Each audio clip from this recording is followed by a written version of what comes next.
이제 하나님 말씀을 읽겠습니다. 하나님은 우리에게 은혜를 베푸사 복을 주시고 그의 얼굴빛을 우리에게 비추사 주의 도를 땅 위에 주의 구원을 모든 사람 나라에게 알리소서. 하나님이여 민족들이 주를 찬송하게 하시며 모든 민족들이 주를 찬송하게 하소서. 온 백성은 기쁘고 즐겁게 노래할지니 주는 민족들을 공평히 심판하시며 땅 위의 나라들을 다스리실 것임이니이다. 셀라. 하나님이여 민족들이 주를 찬송하게 하시며 모든 민족으로 주를 찬송하게 하소서. 땅이 그의 소산을 내어 주었으니 하나님 곧 우리 하나님이 우리에게 복을 주시리로다. 하나님이 우리에게 복을 주시리니 땅의 모든 것이 하나님을 경외하리로다. 아멘. 시편 67편 아마존이 주를 찬양할 때까지 제목으로 말씀을 전해드리겠습니다. 김홍규 선교사님은 브라질에 계시고요. 신학교와 아마존 강 주변에 긴급 구호와 신학교 활동을 하고 계십니다. 말씀 나오시죠? 네, 반갑습니다. 아마존에 사역하는 김홍구 선교사입니다. 오늘 이 본 시편은 이스라엘 백성이 성전에 들어가고 나가면서 불렀던 찬송시입니다. 본 시편은 이스라엘의 그 정체성과 사명을 알려주고 있습니다. 이스라엘이 누군지를 아는 것은 곧 우리 교회를 아는 것입니다. 이스라엘이 해야 될 일, 곧 우리 교회의 책임과 의무입니다. 본 시편을 통해서 우리 교회의 본질과 역할을 살펴보면서 이 아침을 열기 원합니다. 본 시편에서 이스라엘은 나라는 개인이 아닌 우리라고 표현이 되어 있습니다. 이스라엘은 가족이나 민족과 같은 그 공동체이죠. 그래서 1절에 하나님은 우리에게 은혜를 베푸시고 또 우리에게 얼굴빛을 비춰주시고 우리 하나님이 우리에게 복을 이렇게 계속해서 우리를 강조하고 있습니다. 우리는 하나님과 밀접한 관계를 맺고 있는 공동체입니다. 하나님은 은혜를 베푸시고 우리는 그 은혜를 받는 대상입니다. 우리가 누구입니까? 우리는 하나님의 은혜를 받아야만 살 수 있습니다. 옛날 번역에는 우리를 긍휼히 여기사라고 되어 있습니다. 가난하기나 그 중증 장애인과 같은 다른 사람의 도움이 없이는 살 수 없는 그런 존재이죠. 가장 큰 은혜는 구원의 은혜이고 죄 용서받고 영생을 누리는 은혜입니다. 우리 교회는 은혜로 구원받고 영생을 얻은 은혜 공동체입니다. 하나님의 은혜를 받는 것 바로 복입니다. 그래서 주의 긍휼을 입는 것이 복이고 은혜는 복보다 더 큰 개념이죠. 은혜와 긍휼을 입지 않고는 진정한 복을 받을 수 없습니다. 시편 기자는 하나님께서 은혜를 베푸시면 복이 따라온다고 선포를 하고 있습니다. 그러므로 은혜 공동체는 복된 공동체입니다. 우리는 받은 은혜와 복을 누리고 나누어 주는 그릇이며 그 파이프입니다. 복 받은 사람은 긍정적으로 반응을 합니다. 아브라함과 이삭, 야곱, 요셉 등 이스라엘의 민족의 그 창립자들은 궁극적으로 다 복을 받았습니다. 재물의 복, 장수, 자녀 등의 복을 받았습니다. 창세기 26장 12절에 보면은 이삭은 흉년이 들어 그럴 땅으로 갔는데 가뭄 중에도 100배의 수확을 거두어 거부가 되었습니다. 죽음의 위기에서 보호를 받았습니다. 언약에 신실하신 하나님을 체험했습니다. 영적으로 넘어졌다가 다시 일어서는 복을 받았습니다. 성화의 복을 받아 거룩을 추구하였습니다. 받은 복을 자녀들에게 물려주었습니다. 아브라함과 이삭에게 속한 종들이 주인에게 충성하였습니다. 족장들이 받은 복이 주위 이웃 부족에게 전파되었습니다. 이스라엘은 은혜를 받아 하나님의 얼굴 빛을 받았습니다. 다른 번역에는 하나님께서 이스라엘을 보고 미소를 지으신다라고 말하고 있습니다. 출애굽기 19장 4절 6절이나 베드로전서 2장 9절에서 하나님께서 이스라엘을 선택하여 자기 소유로 삼으셨다. 이스라엘을 제사장 나라로 여기셨습니다. 제사장은 아론의 자손들로서 하나님의 집에서 제사를 드렸습니다. 이스라엘과 백성과 하나님 사이에 중재자 역할을 감당하였습니다. 백성들의 죄를 희생 제물인 동물에게 옮기고 사죄를 선포하였습니다. 주의 얼굴빛이 그들에게 비추도록 축복하였습니다. 예수님께서는 우리의 대제사장이십니다. 예수님과 우리는 생명 공동체입니다. 예수님께 붙어 있으면 하나님의 얼굴빛이 떠나지 않습니다. 오늘 우리는 왕같은 제사장입니다. 우리 교회는 제사장 나라입니다. 우리가 먼저 선결해야 모든 민족을 축복할 수 있습니다. 하나님의 눈에 넣어도 아프지 않은 가장 존귀한 존재입니다. 우리 아버지 하나님께서 우리를 보시면서 미소를 지으십니다.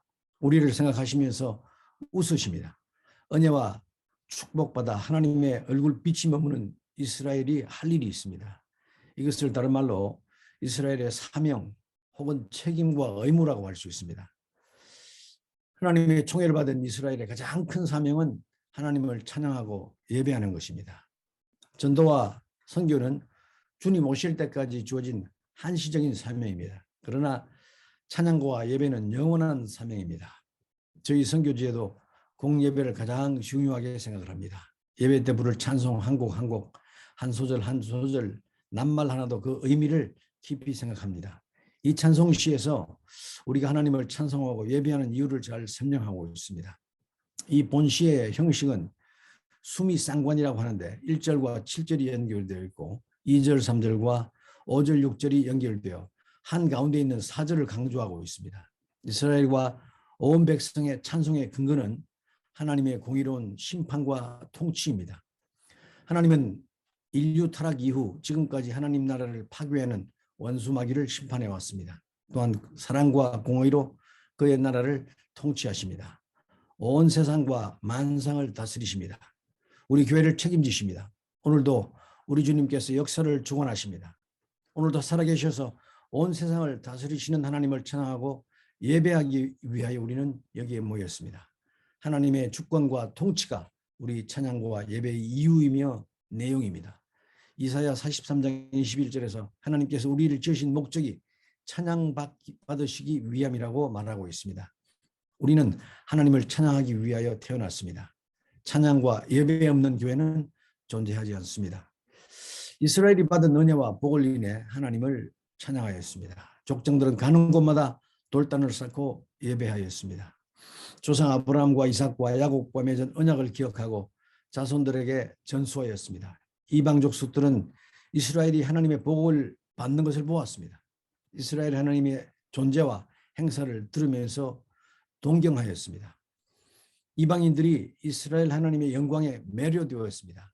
요셉 때의 야곱의 자손들은 애굽에서도 특별한 대우를 받았습니다. 출애굽 전에 애굽의 재앙이 부어질 때 잡족들은 애굽 신들이 비참하게 무너지고 이스라엘은 보호받는 것을 보았습니다. 마침내 이스라엘이 애굽을 떠날 때 그 많은 잡족들이 이스라엘과 함께 애굽을 떠났습니다. 그들은 이스라엘의 종들이 되었습니다. 여리고에서는 기생 라합은 생명을 무릅쓰고 이스라엘 정탐꾼을 숨겨주었습니다. 기브온 족속은 여호수아 장군과 화친 조약을 맺고 이스라엘의 종이 되었습니다. 성막 제사를 위해 장작을 주우고 물을 길어왔습니다. 모압 여인 룻은 이스라엘 집안으로 시집와서 친정과 자기 고국 모압 신 그모스를 버리고 이스라엘의 여호와를 섬겼습니다. 어찌 이런 일들이 일어났을까요? 이스라엘이 믿고 예배하는 하나님이 축복의 근원이었기 때문입니다. 이 축복은 풍요와 쾌락의 신 바알과 아스타롯이 주는 축복과 비교할 수 없었기 때문입니다. 이스라엘 하나님은 전쟁에 능하시고 은혜와 사랑이 많으십니다. 변함이 없으시고 신실하십니다. 거짓이 없고 진실하십니다. 거룩하시고 영광스러우십니다. 생명이 있고 매력적이십니다. 이스라엘 하나님은 왕 중의 왕이시고 신랑이시고 아버지십니다. 이런 하나님의 영광스러운 광채에 매료되어 이방인들이 찾아왔습니다. 마치 어둠에 쌓인 밀림에 후레쉬를 켜면 수만 마리의 벌레들이 전등불을 속으로 몰려드는 것과 같습니다. 오늘날 우리 교회는 하나님의 전입니다. 여기에 영광스러운 보좌가 있고 그 위에 우리 하나님이 앉아 계십니다. 우리는 그리스도의 몸입니다. 예수님께서는 머리시고 우리는 지체입니다. 우리 각각은 성령의 전입니다. 우리 하나님, 우리 왕, 우리 주님은 본질적으로 거룩하시고 영광스러우십니다. 성막과 성전을 가득 메웠던 하나님의 영광이 오늘 교회에도 가득한 줄로 믿습니다. 이 하나님의 영광은 우리 마음속에서 얼굴 표정으로, 말로, 행동으로 나타납니다. 우리 교회에 대한 좋은 소문이 곧 하나님의 영광입니다. 그 교회 가면 참 좋더라 라는 소리를 들어야 합니다. 어린이와 청소년들이 매력을 느끼고 추억을 만드는 교회가 되어야 합니다. 우리 교회에서 그들의 인생관이 정립되어야 합니다. 교회의 주인 삼위 하나님의 명성과 영광을 드러내십시다. 우리가 믿는 하나님의 매력에 이끌려 이웃들이 스스로 우리 교회로 찾아오게 만드십시다. 20대, 30대 세대들이 온라인과 오프라인을 통해 우리 교회에 관심을 갖고 찾아오게 만드십시다. 돈이 있고 건강하여 하나님이 필요치 않을 것 같은 자영업자들과 직장인들을 매료시키는 교회가 되게 하십시다. 우리 교회를 성령받은 예루살렘 교회처럼 유무상통하는 교회가 되게 하십시다. 가정교회가 되게 하십시다. 우리는 소중한 가치를 갖고 있습니다. 바로 그것이 생명입니다. 이 귀한 믿음을 우리 자녀손들에게 전수할 사명이 있습니다. 계획주의 신학과 순결한 신앙을 우리 아이들에게 물려주십시다. 본 시편을 또한 선교시라고 합니다. 그 이유는 모든 나라에게 주의 구원을 알리소서, 모든 민족들이 주를 찬송케 하소서, 온 백성은 기쁘고 즐겁게 노래할지라, 땅의 모든 끝이 하나님을 경외하리로다라는 기도가 반복되기 때문입니다. 하지만 이 기도가 구약 시대는 좀 소극적으로 적용된 것 같습니다. 그러나 자세히 보면은 창세기, 시편, 이사야서, 요나서 등에서 땅의 모든 끝, 모든 족속, 모든 민족이 예배하기를 원하는 그런 기도의 마음, 하나님의 마음이 나타나 있습니다. 신약에 와서 예수님께서는 유대인과 이방인의 담을 무너뜨리셨습니다. 예수님께서 이 땅에 마지막으로 모든 족속을 제자로 삼으라라고 명령을 내리시고 하늘로 올라가셨습니다. 성령 강림의 목적은 교회가 땅끝까지 증인이 되는 것이었습니다. 사도 바울은 이방인 전도에 전력 투구하였습니다. 성령 강림과 함께 예루살렘 교회가 급격하게 성장하였습니다. 스데반의 순교와 함께 유대인의 핍박이 시작되었습니다. 예루살렘에서 피나는 성도들이 세운 안디옥 교회는 바울과 바나바를 선교사로 파송하였습니다. 그들은 소아시아의 거점 도시에 교회를 세웠습니다. 사도 바울은 죄수의 몸으로 로마까지 가서 선교하였습니다. 그 당시에 끝이라고 할 수 있는 스페인까지 가고 싶은 소원을 갖고 있었습니다.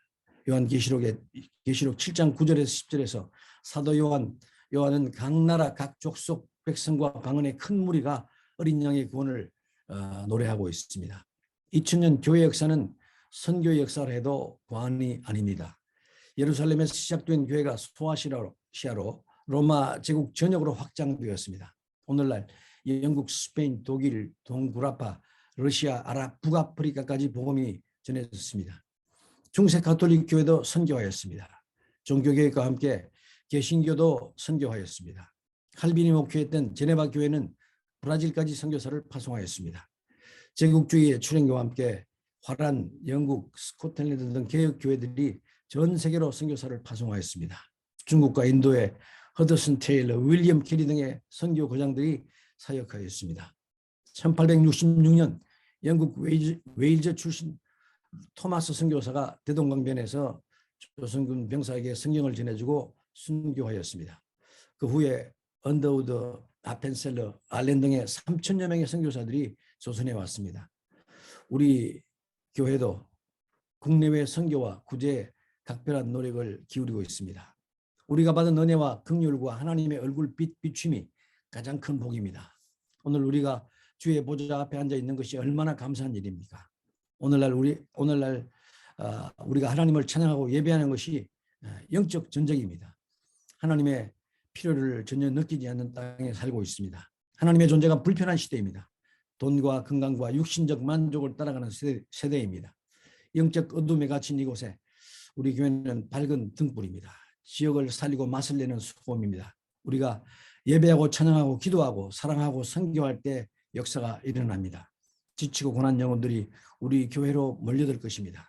우리의 선한 행실에 매료될 것입니다. 우리가 믿고 따르는 예수님의 아름다움에 감탄하게 될 것입니다. 우리 교회에서 주의 광명이 비추게 하십시다. 우리 교회는 은혜 받은 공동체입니다. 더 많은 은혜 사모하십시다. 우리는 값으로 환산할 수 없는 하늘과 땅의 복을 받았습니다. 이 복이 땅 끝까지 이르게 하십시다. 그렇고 하나님의 그 영광스러운 얼굴빛이 우리를 환하게 비추고 있습니다. 나 주님의 기쁨 되기 원하네란 찬송처럼 우리 모두 주님의 기쁨이 되십시다. 하나님과 모든 민족 사이에 중보자가 되십시다. 우리를 바라보는 주님을 미소 짓게 만드십시다. 우리가 모일 때마다 전심으로 하나님을 찬양하고 예배하십시다. 가정이나 일터에서 찬양하고 예배하십시다. 차 안에서 길을 걸으면서 찬양하고 예배하십시다. 하나님 아버지께서 찾으시는 예배자가 되십시다. 새로운 선교사들이 헌신할 수 있도록 기도하십시다. 우리가 기도하면 하나님께서 일하실 줄 확신하고 매일 기도하십시다. 이제 아마존에서 일어나고 있는 예배자 누리기 사역을 잠깐 살펴보도록 하겠습니다. 우리 권사님 좀 PPT 좀 보여주시면 감사하겠습니다.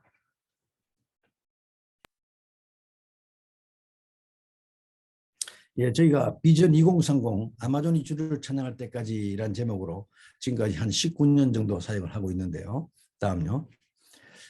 저희는 그 인디오 마을에 있는 그 현지 지도자들을 불러다가 신학교에서 키워서 그들을 다시 마을로 보내서 마을과 또 아마존 세계 선교를 하는 것을 선교의 사명으로 삼았습니다. 다음. 그래서 2030년까지 150명 지도자를 키워서 그들로 하여금 100개의 교회를 건축하고 10명의 선교사를 파송하는 것을 저희들의 목표로 삼았습니다. 저희 지금 신학교 18만 평의 땅 중에 지금 이렇게 여러 시설들이 지금 마련되어 있습니다. 다음. 예, 지금까지 2005년도에 신학교를 세워가지고 11회에 걸쳐서 36명의 졸업생을 배출했고 목사님 6명, 전도사님 28명이 사역 중에 있습니다. 현재 지금 재학생 15명이 사역하고 있고 콜롬비아에 4개, 그럼 페루에 1개, 브라질에 19개 교회, 24개 교회가 세워져 있습니다. 현당 예배 때 모습이고요. 다음. 콜롬비아의 부에르토리코 트리움프라는 마을에 이제 나무 교회를 이렇게 벽돌 교회로 또 교체를 했습니다. 헌당 예배 때 모습입니다. 그런데 그 마을에 아버지와 함께 이제 목사 안수를 받아서 이 교회를 섬기고 있고요. 교회 그 자립 또 신학교 자립을 위해서 농장을 운영하고 있는데 양계, 양돈, 양어, 농업 이 4분야의 농장을 운영하고 있습니다. 지금 한 600마리 닭을 통해서 매일 그 150개 정도의 계란을 이제 만들어서 마을의 마켓에다가 납품을 하고 또 이제 부화를 시켜서 개척교회 목사님들한테 병아리를 한 100마리씩 제공을 하고 있습니다. 다음요. 돼지도 한 70여 마리 이제 키우고 있는데 이 중에서 한 1년에 한 50마리 정도 팔아서 교회 개척에 이제 활용을 하고 있습니다. 그다음에 이제 한 8,000마리 정도 물고기들이 이제 자라고 있습니다. 그래서 이걸 통해서 또 이제 교회 자립과 또 우리 신학교 자립에 활용을 하고 있습니다. 한 6만 평 정도의 그 농지를 개발해서 거기에 이제 바나나 뭐 또 마카쉐이라 이런 그 작물들을 심고 또 아사이베리 같은 이런 그 고부가 같이 과일 심어서 이익을 남기고 있습니다. 다음요. 예, 저희들의 이제 기도 제목인데 신학생 모집이 좀 어려워지고 있습니다. 그래서 시설을 좀 업그레이드하고 전자도서관도 좀 만들고 컴퓨터 강의실 준비하고 방과후 학교를 운영하고 그래서 내년에 적어도 한 5개 정도 교회 건축을 완료하고 후임 선교사 발굴을 좀 위해서 기도하고 있습니다.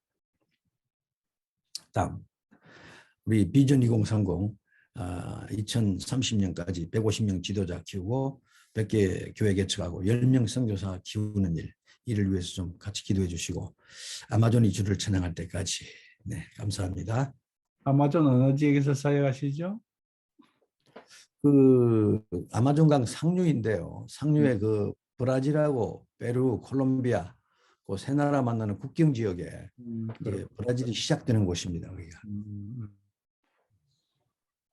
아이고 거기 뭐 일이 많은데 그 지금 누가 협력해 주시는 협력 선교사님 계십니까? 예, 지금 우리 그 저 말고 2분 더 있어가지고 3사람이 함께 이제 공동 팀 사역을 하고 있습니다. 그래 감사하네요. 그 신학교 운영하기가 쉽지가 않죠.